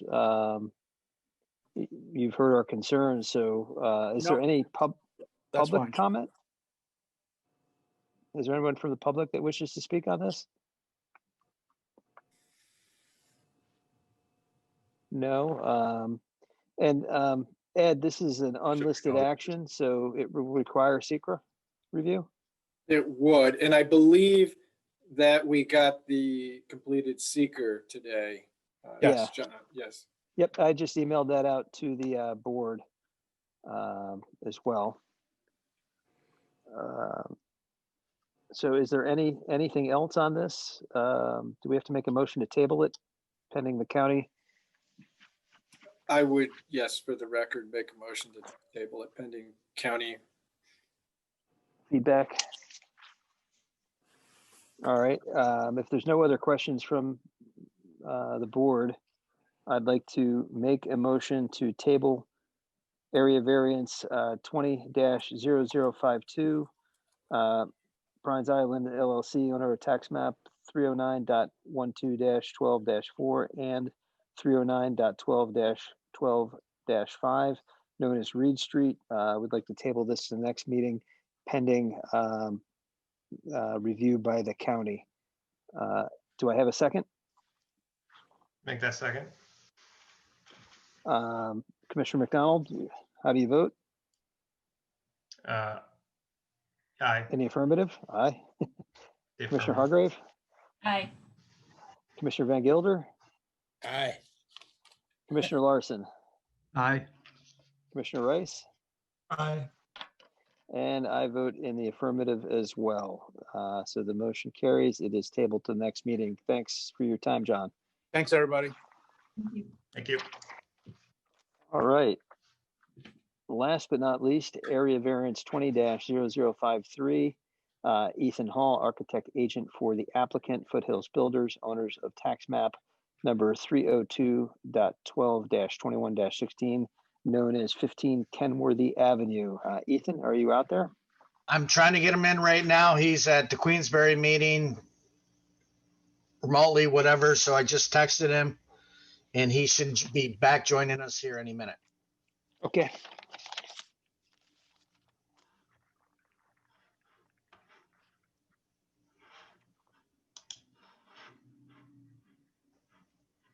Mr. Curtis, you should join all our meetings. Yes, and you should come into the clerk's office now and then and help me out. Good answer. Thank you. I come in every now and then. Hey, Ed, did we receive a written statement of consent from the owner on this one? Yes, Ethan emailed it to me. There he is. I'm back. Let me see if I can forward it to you, Jeff, but we did get. I think I would, yeah. Back to here. What's I that? may have been copied on Ran all the that. way from Queensberry back to here. You're good. Good. I just want to make sure everybody knows Ethan is, he's my architect at the emergency squad, so I just want to be transparent about that. Thank you. Ethan, you sent, I can't find it right now, but I think you sent a consent today, right? Yes. Yeah, I forwarded that on from Joe Lucci this morning. Basically, I used the one that we use for the town of Lake George. It's just a consent. Let's see, I got it right here. I can hold it up for you. Yeah, I remember reviewing it. It looked fine. I'm just not finding it quickly, but. Okay. Send it to me. Just so the board knows, we did receive a consent. We'll get it in the file from the owner. I didn't copy you, Chris. I thought I copied you as well.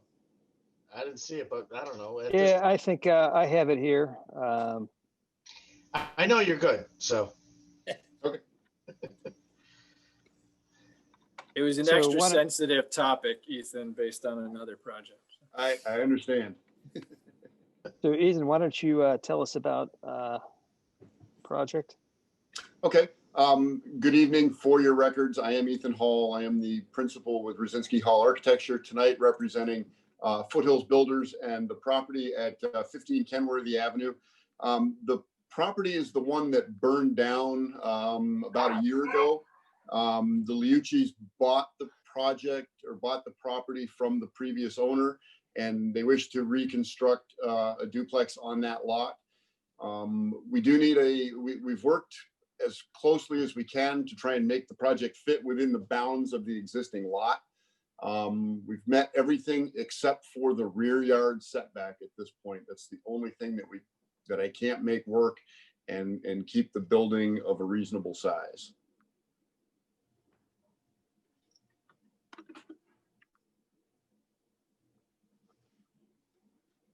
And so this is a two-family in an area that is only zoning allowed for one family, but it was a pre-existing or pre-existing non-conforming use that the code states that if the same footprint was built within a year, everything that being the same, that it could remain being a non-conforming use. Correct. So And even with this required variance, it's the same footprint as the previous building? Yes. Okay. So they're actually, we're actually smaller on the sides than the previous building was. Their previous building was built within about 5 feet of the side yard properties. But to make for parking spaces on this lot, we've narrowed the building down so that we can get parking on both sides of the building so that we don't park in front of the building, which I know is a contention. That's something we deal with at the planning board level all the time. So this is, I guess what I'm looking for some clarification on, and Ed, maybe you can help. I was under the impression that if it was a one-on-one replacement with what was there prior, it wouldn't need a variance because it was already a pre-existing non-conforming use. So why is there a variance request with this one? I guess we could clarify too with Ethan and Chris, but my understanding is that because the way I read that section of the code, if you build it back what it was, you're allowed to do it. And of course, there's a time limit on it. And Chris put it in his letter that they meet the time limit. So that's good for the record. But the code is pretty strict on this one and even talks about any alterations. So it's basically any changes would have to come back in front of this board for review and approval. With the way I read it, Ethan, it looked like it's a rear yard setback and a lot coverage. So I talked to Chris about, I talked to Chris about the lot coverage, and yes, technically we do need a lot coverage variance, but the issue there, Ed, is that the existing lot is a substandard size lot. So I think if it were a standard size lot for that area of the city, then we wouldn't require the variance for it. And if it was a standard size lot, probably wouldn't need the rear setback variance either. From what I interpreted, the only deviation from the original that was there was the rear yard setback. Everything else stayed within the footprint, within everything, which would have allowed them to build within the 1 year from the December 19th date. But because of the rear yard setback, that's why they're in front of us. Okay. Right, I guess, yeah. And where I'm looking for clarity is the code I thought was very clear that if it is the exact footprint or taking up exactly what the prior home did, then there's no issue and that the non-conforming use can continue. But since this is a change from what was there prior, even though it's one setback, that the code speaks that the non-conforming use shouldn't be promoted or continued. So it means that they need a variance for it. It doesn't mean that it's a denial or that they lose the ability to do a two-family.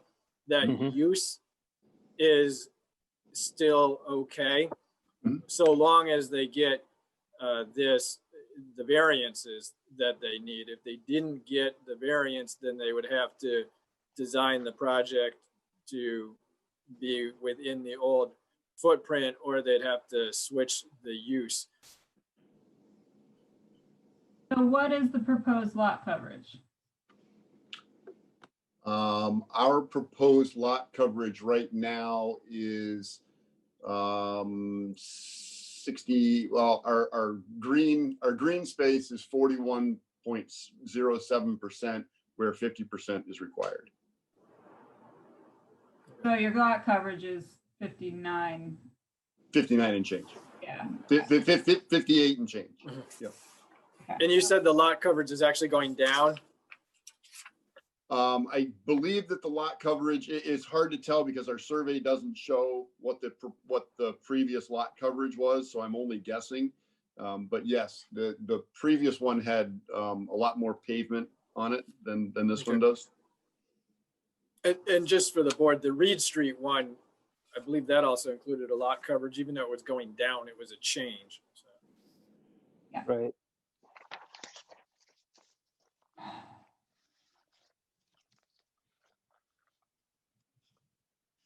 Yeah, I have, while the board is thinking about this, I have a letter I'll read into the record that I received. This is from the Bay Sanford Street Neighborhood Association, bounded by Sanford, Bay, Mason, and Cameroon Avenues and Streets, organized April 2000, to the Glens Falls Zoning Board of Appeals concerning the application for 15 Kenworthy Avenue. We submit the following comments and concerns for the board's consideration. The 15 Kenworthy Avenue property is located in an R1C single-family zone. We have been told that the proposed project involves construction of a two-family structure which would replace an old single-family residence that was destroyed by fire in 2018. The existing structure was a single-family unit that had been converted into a two-family rental unit before city zoning was enacted, thus a non-conforming use. The depth of the property and others on that side of the Kenworthy Ave are relatively shallow compared to others in the immediate zone. Our concern reflects those we have had throughout the neighborhood. Approximately 30% of the properties in our R1C zone area are two-family units, which were converted from one-family units and are owned by people or entities outside the city. Aside from the occasional so-called drug houses and police visits, especially on Kenworthy Avenue, and maintenance of the properties, the particular problem these two-family units create is the need for adequate parking. As you look down Kenworthy Avenue, the lot fronts are largely filled with the structure and the driveway and its driveway parking, leaving little green space except for a small rear yard. Occupants typically have between 2 and 4 vehicles. We observe and sometimes report cases of vehicles parked between the streets and sidewalk, parked on the sidewalk, and on lawn space between the primary resident and the street. Lacking any plans to consider our concern in this action is the request for a reduction in lot coverage and rear yard setback dimensions due to the lot's shallow depth and as those relate to providing adequate parking for the property use under modern loads. And it has a picture of what 15 Kenworthy looked like with a car parking in front. Respectfully submitted, W. Wykes, President, Dan Brown, Secretary of 12, residing at 12 Kenworthy Avenue, along with his number.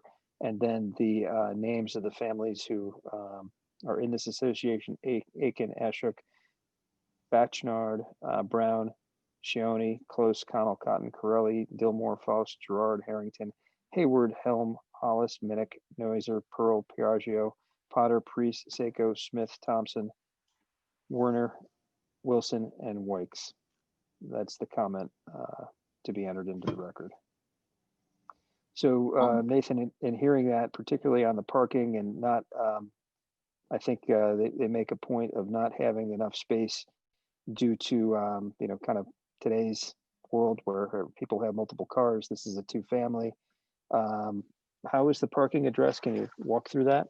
Sure, I can address it. Go ahead, Chris. In my position, they are required by code to have the parking enough 1.5 spaces per lot, per apartment, per unit.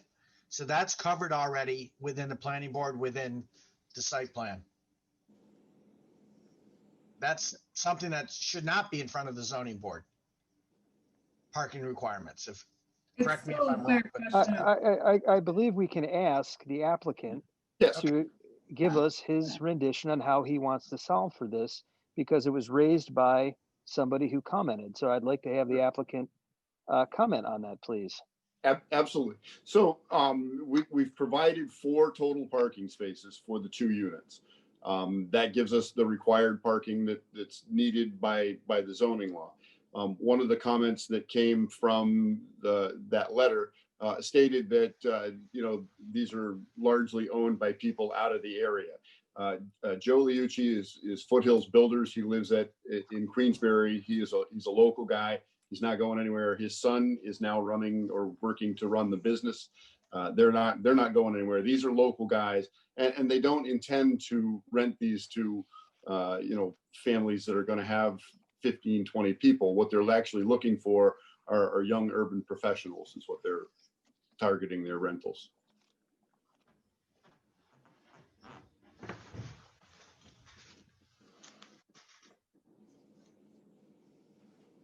Can I comment? Yes, please. Is this even a question of, is it allowed to be a 2-family? Is that even up for discussion?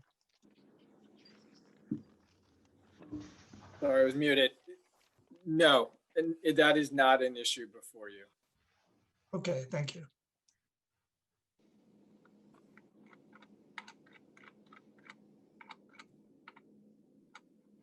So what was the backyard setback before? I'm sorry, I'm not seeing it clearly on my map.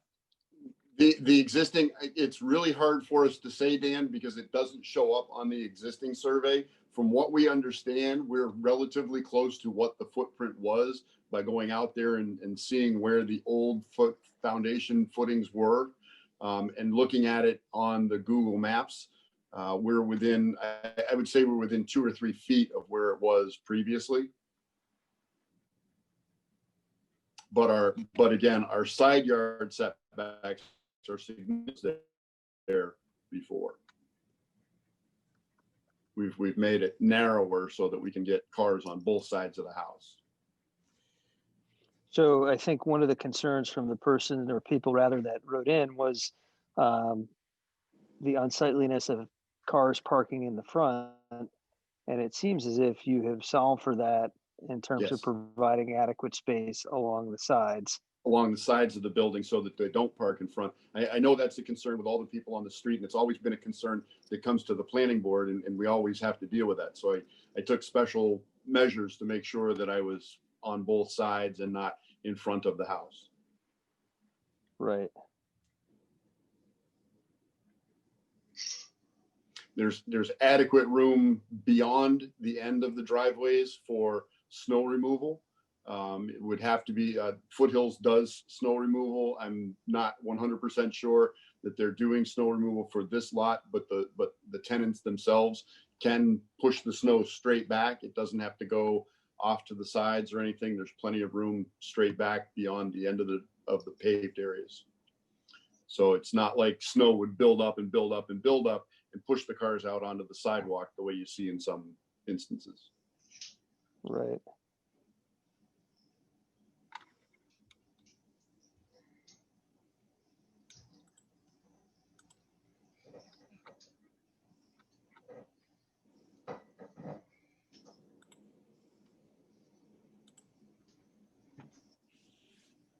And I think I saw a figure, but how much are they spending on this house? Was it 200,000? I mean, it sounds like they're putting in a substantial amount of. That's going to wind up being their cost, Jeff. I mean, as builders, they're obviously building for less than what something sells at, but their costs are right around the $200,000 range. Right.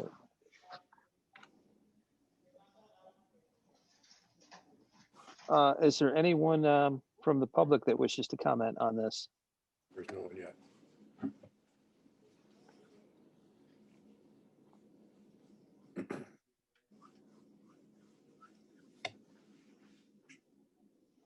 I'm looking at a picture on Google Maps, I think of the former house, which looks pretty narrow, and it looks like it's got driveways on both sides.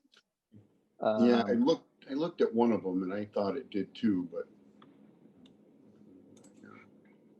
And what you're proposing is actually narrower than that? yes, And is it, in terms of setback on the front, is it the same? Does it fit along the contour of the yes, neighborhood? yes, yeah, we're actually inside the required setback for the front. It's a little bit odd because the property isn't perpendicular to the road. It's at a little bit of an angle to the road, which makes it even more Right. difficult, which all the lots on Kenworthy are. Yeah.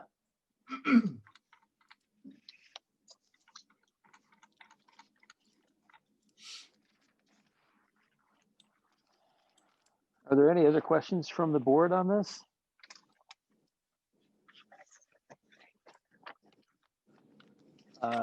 And just so I'm clear on what specifically is being, I'm looking at the application, and you're looking for a variance of 1,243 feet on the lot area. I believe that is correct, yes.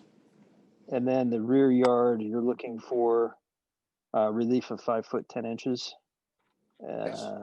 And lot coverage, okay. All right. Yes, and arguably, they may not even need the lot area variance, but if you're gonna grant them, you might as well cover them all, just so there's no question. Yeah, and there's no public comment. Nobody's on, other than what was read into the record. In terms of seeker, this is type 2, so no review. I would like to make a motion that the Glens Falls Zoning Board of Appeals hereby grants area variance 20-0053 submitted by Ethan Hall, architect agent for the applicant Foothills Builders, owner of tax map number 302.12-21-16, known as 15 Kenworthy Avenue. It does not seem that this application will create an undesirable change in the character of the neighborhood. It's replacing what was there prior to it burning down. This benefit really couldn't be sought by an applicant or achieved. Could the benefit sought by the applicant be achieved by some other feasible method? They're replacing a home with a home that was there prior, so it doesn't seem that there is. The variance doesn't appear to be substantial. The lot coverage is 50%. This is coming in with a request for an 8.93% variance. And on the rear yard, it's requesting 5 foot 10 inch where 20 is required. So it does not seem to be substantial. This will not create an adverse effect or impact on the physical or environmental conditions in the neighborhood. And whether this was self-created, the prior structure that was there burned down, the applicant bought it, and so they're just rebuilding what was there. So I guess rebuilding makes it self-created, but there really isn't another way to achieve this. So with that, I would grant this variance. Do I have a second? I'll second it. Second by Commissioner Van Gilder. Take a roll call vote. Commissioner Van Gilder? Aye. Commissioner Larson? Yes. Commissioner Rice? Aye. Commissioner Hargrave? Aye. Commissioner McDonald? Aye. And I vote in the affirmative. It carries unanimously. Motion passes. Wow. Excellent. Thank you very much. I appreciate your time this evening. Thank you, Ethan. I think this will go on record as our longest zoning board meeting in a very, very long time. If it's any consolation to you, Queensbury is still on their first item of the planning board. Oh my Because God. I'm jumping back and forth between the two of them, and they're still on item number 1, and I'm on item number 2. So, well, who wants to make thank you very much, folks. 4 hours. Good luck, Ethan. Thanks. Thanks, Ethan. Hey, who wants to make the motion we're all waiting for? Make a motion to adjourn. I'll second that. Let's just do a vote. All those in favor, aye. Aye.